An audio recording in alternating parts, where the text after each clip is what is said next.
Bonjour, l'intitulé de cette vidéo est l'individu et l'adaptation personnelle dans l'organisation. Alors, les considérations classiques de l'organisation ignorent la personne ou bien n'en font pas une grande importance ou une priorité, ce qui a ouvert une brèche entre la théorie et la pratique dans les organisations, entre comment les organisations doivent travailler et comment elles fonctionnent effectivement. Dans ce cas, les relations interpersonnelles et les besoins personnels ne sont pas pris en compte au niveau formel, mais peuvent exister de manière informelle. Concernant la personnalité ou le concept de personnalité, selon Hansen en 2013, aide à donner de l'importance à l'individualité. Certains aspects de la personnalité sont spécialement pertinents dans le comportement humain en milieu de travail. D'abord, la personnalité est relativement stable, elle se forme durant les premières années de l'enfance. Alors, une fois formée, la personnalité de l'adulte ne change pas rapidement.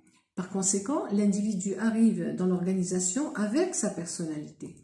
Deuxièmement, les caractéristiques de la personnalité sont générales, ce qui signifie qu'un individu exprime sa personnalité distincte dans plusieurs situations.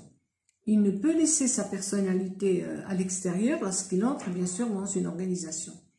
Troisièmement, la personnalité est motivée, ce qui implique des efforts, des désirs, des nécessités ou des tendances déterminantes. Quand on essaie de cerner la personnalité, il ne s'agit pas de classifier ou faire une typologie, mais plutôt essayer de comprendre ce que la personne est en train de faire de manière consistante, que ce soit de manière consciente ou inconsciente. Puis nous avons donc le besoin d'adaptation des membres.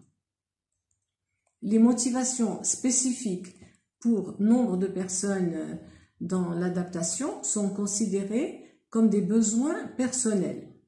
Elles se forment dans les premières étapes du développement psychologique et elles sont supposées être stables et permanentes, même si elles peuvent surgir de facteurs situationnels. Puis, il y a le besoin d'affiliation.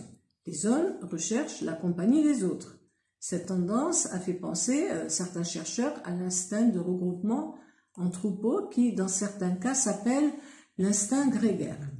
Dans l'actualité, peu de psychologues lui donnent une grande importance. Ils pensent plutôt que le besoin de filiation se développe à travers la relation de dépendance entre l'enfant et ses parents. Nous trouvons également les besoins du moi. Il y a une quantité de besoins qui ont une relation avec l'auto-identification de la personne. Les personnes sont en général motivées pour obtenir et maintenir une image favorable d'elle-même. Elle désire avoir une bonne opinion d'elle-même.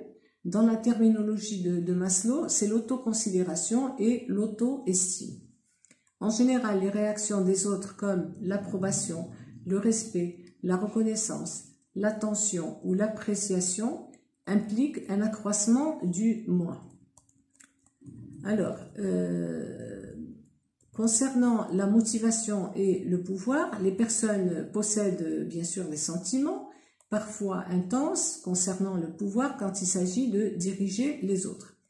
Du point de vue des considérations sociales, le pouvoir est considéré comme un signe de statut ou de réussite.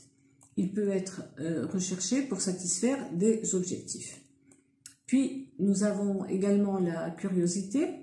Alors, la curiosité de l'homme le pousse à chercher, à explorer, à vouloir savoir, à manipuler plusieurs aspects de son environnement.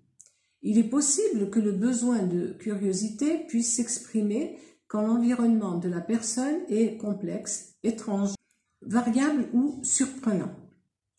Concernant la sécurité, c'est l'état dans lequel une personne peut être quand la grande partie de ses besoins importants est satisfaite et quand elle est raisonnablement sûre de la continuité de cette satisfaction. L'insécurité implique appréhension ou angoisse. Cette sécurité peut être associée à des facteurs économiques, sociaux ou psychologiques. L'émotion, quant à elle, accompagne aussi le comportement et peut être reconnue par son intensité. Alors cette intensité va déterminer le comportement d'une personne. Par exemple, une personne dans une vive émotion va travailler plus vite, plus longuement. Puis nous avons la motivation économique.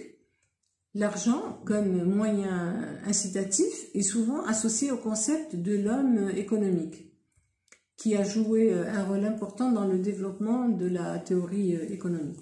Ce concept de la nature humaine a été introduit par Smith et se base sur deux choses, donc que l'homme est parfaitement rationnel et, deuxièmement, il est poussé par un désir exclusif de maximiser sa situation financière.